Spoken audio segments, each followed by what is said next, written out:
Welcome to Colorado State University's new podcast, The Audit, where host Stacy Nick talks with CSU faculty about topics ranging from their latest research to current events. The iconic Pueblo chili is having kind of a moment right now.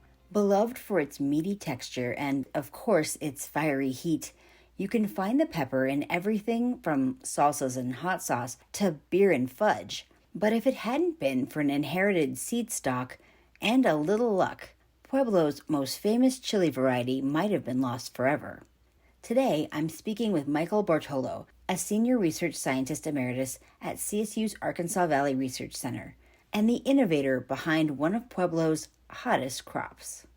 So, I want to start with the story of how you got into the Pueblo chili business. It sounds like we have you and your uncle to thank for it, what we now know as the Pueblo chili. The production of chilies was a long progression of multi-generations contributing to the development of the Pueblo chili, and that certainly was the case in the Pueblo area. The Pueblo chili came into the area in the early 1900s as a landrace form that we historically called the mirasol. Mirasol meaning looking at the sun type chili. So that was the kind of the historical landrace of chili that had been grown in there for many, many years. And many of the families that farmed in that area, many of them immigrated from Italy, produced that, including my family. And so they produced that year after year after year and began selecting and saving their own seed. And over generations, they actually developed their own landrace of this Pueblo Mirasol chili. Now, really what started this other kind of side shoot is that I was away at college in 1988, and that's when my uncle passed away, but I was still going to graduate school at the University of Minnesota. It just so happened when I graduated, and then I happened to start in my new position right here with Colorado State University in 1991. So it just so happened I ended up working at the Arkansas Valley Research Center here in Rocky Ford, which is only about 50 miles away from where I grew up. When I came here, my dad had then gave me a bag of seed that my uncle had grown. It was stored in his garage. And he said, well, here's some extra seed. You know, you're the horticulturalist here. You can have it. And I had no idea. I had no plans. I had no aspirations to be a pepper breeder, but I had some extra room in a test plot the following year, and I began growing it out. So I grew out 4 rows of that chili and, looked pretty typical to what it usually was. But in that population, I was able to find one particular plant that kind of caught my attention. And I began saving that seed from that first section after, I think it took me 7 or 8 years of doing what we call single plant selections from that original plant. I got something that was pretty stable and pretty unique. And so from there, then I began bulking up the seed. We released it and gave it out to growers, and it kind of took off from there. So it's a lot of fortunate things coming into play. A lot of that, I'm not sure how much skill it is, but it's a lot of fortunate things that I happened to be all in the same area and inherited that seed, and all that came together to really produce what we now know as the one of the main varieties of Pueblo chili, which is now called Moscow, named after my uncle. What do you think it is that makes the Pueblo chili so special? There's a lot of things, and you could start off with kind of these things that you can visualize. Things like it's got great flavor. It's got a very thick wall to it, meaning it typically used from a culinary perspective, it's roasted. And when it's roasted, you want that to have a real thick wall, a real meaty texture to it because it holds up to that roasting process. So it's got that. It's pretty pungent, meaning it's got a pretty high heat content. And people that like to consume a lot of chili seem to prefer that. And so those two things from a horticultural standpoint make it important. But I think there's other things that we just hard to put your finger on what makes it so important. And I think part of it is that chili in general, and particularly this Pueblo chili, throughout the generations, even before we developed this Moscow variety, was really woven into the tapestry of the cultures here in southern Colorado, and particularly in the Pueblo area. So there's so many ethnic cultures that incorporate the chili into the foods they eat, and so many of the traditions that we share and value here in this part of the state. So that was woven into it. And so it's got some of these other characteristics that are really hard to describe, but for the most part, they've become part of our culture rather than just a thing to provide calories. It's really part of our identity, and I think that's what makes it so special. You mentioned kind of that heat element earlier. How hot is the Pueblo chili on the Scoville scale? Hotter than maybe that other chili down the road that we won't mention by name? So that it's okay to mention Hatch chili. They grow a very fine chili down there. Everybody asks me to try to compare them, but a typical Hatch chili, there's a lot of variability amongst chilies, and it really encompasses a wide range. But generally, the Pueblo chili is about 5,000 Scoville units. And so just for more of a reference, obviously a bell pepper has 0.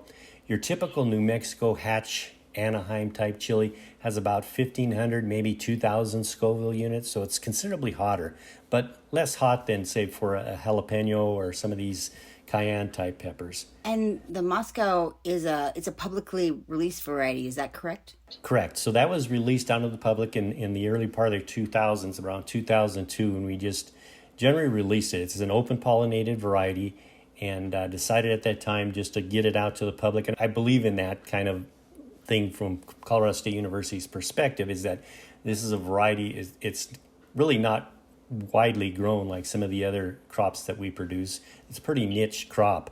And so I think really to live out that land grant mission, we felt it was best to get that out to the public and really help increase some of the economic impact into the local economy. Now, you're still working on the chili, right? The Moscow of today is not exactly the Moscow of 10, 20 years ago. To me, it's like this long progression. It'll never be finished. There's always new things that I'm looking for, characteristics and trait in chili pepper. So technically, I retired in December of 2021, but I have an agreement with Colorado State University that I'm going to continue to work on the chili peppers, and I continue to do that. And we're always looking for a better improvement. So there's always some horticultural trait or some characteristic that we look for. Some of the things I'm looking for, again, is that wall thickness, a bigger fruit size, earlier maturity, and flavor. We want to make sure we retain that characteristic flavor. That's part of our heritage, is to have that full-bodied flavors. And then we're also looking for a wider range of pungency, so it'll satisfy everybody. So I've got lines that are relatively mild, almost no heat at all, to ones that are maybe 2 or 3 times hotter than that original Pueblo chili. And believe it or not, those hotter lines, like I said, people that consume big quantities of chili really like it hot. I've heard that you actually don't like spicy things. Is that true? That is true. I don't eat very much. My expertise, people always ask me, what's your favorite salsa or the way to eat it? And my expertise, as far as the culinary aspects of it, fall off a very steep cliff right after the pepper is picked off the plant. So what I look for is somewhat hard to describe, because I'm looking at so many factors when I'm selecting some of these, and I'm looking for how the plant stands up, the architecture of the plant. And when I feel it, the pod, I want to make sure it has a density to it. And so there's things I wish I could describe it to you in details, and if I really thought about it, I probably could. But when I'm out there, I know what I like, and I know what I like to select for. I'll go through hundreds and hundreds of plants in a particular year looking for that, because I always feel like there's always like a hidden gem out there. And you find a plant, and if you find a plant that has a unique characteristic, I'll save the seed from that and see if it'll come true to form next year. The basic things are looking for a good plant architecture, nice pod size, good yield, but ultimately it's got to come down to flavor.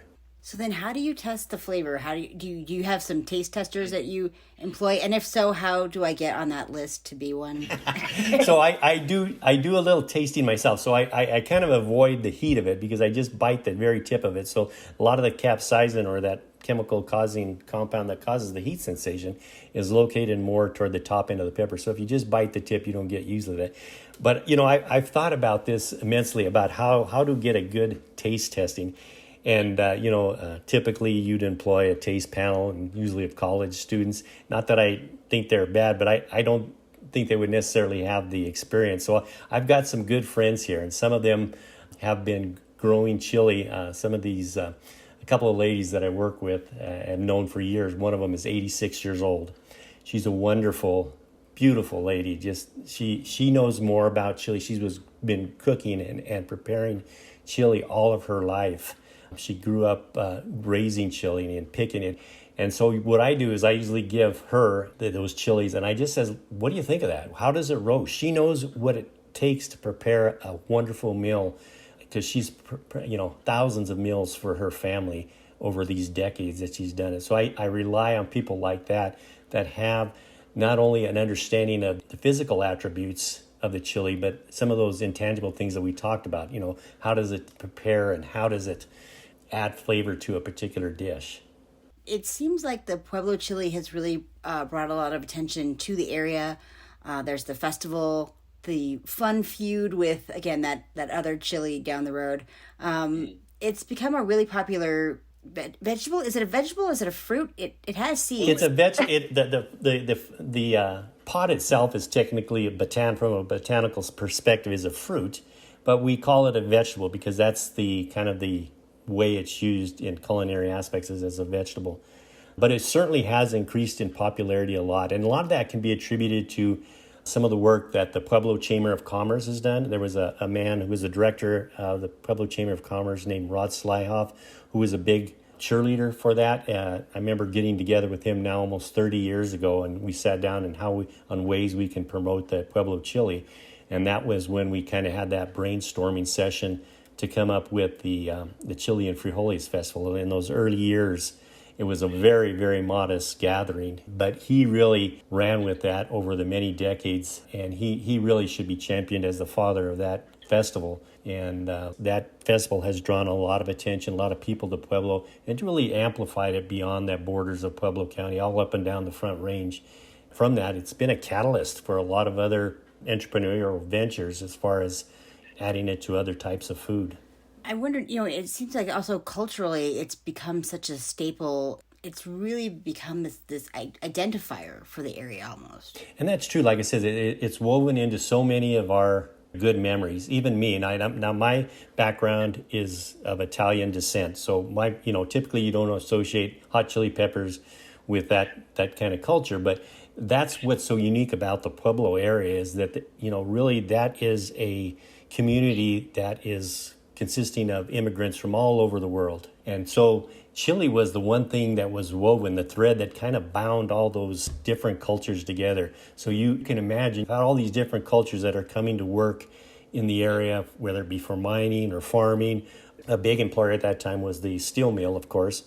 And so that drew a lot of people from all over the world. But chili was kind of the common denominator, and it really became part of the binder to that community. And we can all share wonderful experiences. I remember even as a child myself, how that was incorporated into our food and how, it was so important to our family gatherings. It was always there. Does having kind of a trendy crop kind of help Colorado agriculture in general? Does that kind of get more people to think about where their food comes from? That's exactly right. And I think it's important that, we obviously have a lot of attention looking at things like the Palisade peaches, the Olathe sweet corn, the Rocky Ford melons, Pueblo chili. Those are all iconic crops, but they help raise the ship for a lot of our agricultural products. Colorado is really a livestock producing state. And a lot of the things that are very important maybe don't get all the attention that they deserve. Potatoes, wheat, all those things are very important crops. Some of these other crops get a lot of fanfare, but hopefully they help lift the boat for the entire agricultural industry. Okay, so my last question, as the preeminent expert on Pueblo chilies, what's the best way to serve them? What is your favorite dish? So I've gotten that question, and as I mentioned, my culinary expertise is very small. But to me, if you were to ask me what is the best way to eat them, it's the way I grew up eating them. When I remember my grandmother would make fresh Italian bread, and just having a roasted chili with a fresh piece of Italian bread was heaven. And that's what I think is really good about Pueblo chili is to have it in its purest form. So for me, it's with a fresh piece of Italian bread or a freshly made tortilla, and just the chili itself, just roasted, so you get that nice charred flavor on the background, and there's sweetness and there's spiciness all mixed in there. So to me, that's the true essence of eating a Pueblo chili. Well, now I'm hungry, and I bet our listeners are too. So that's probably a great thing to end on. Thanks so much for being with me today. Well, you're welcome, and thank you for the opportunity, and I hope everyone gets a chance to eat some chili. That was Michael Bartolo, a senior research scientist emeritus at CSU's Arkansas Valley Research Center. I'm your host, Stacey Nick, and this is Colorado State University's new podcast, The Audit, featuring conversations with CSU faculty on everything from research to current events.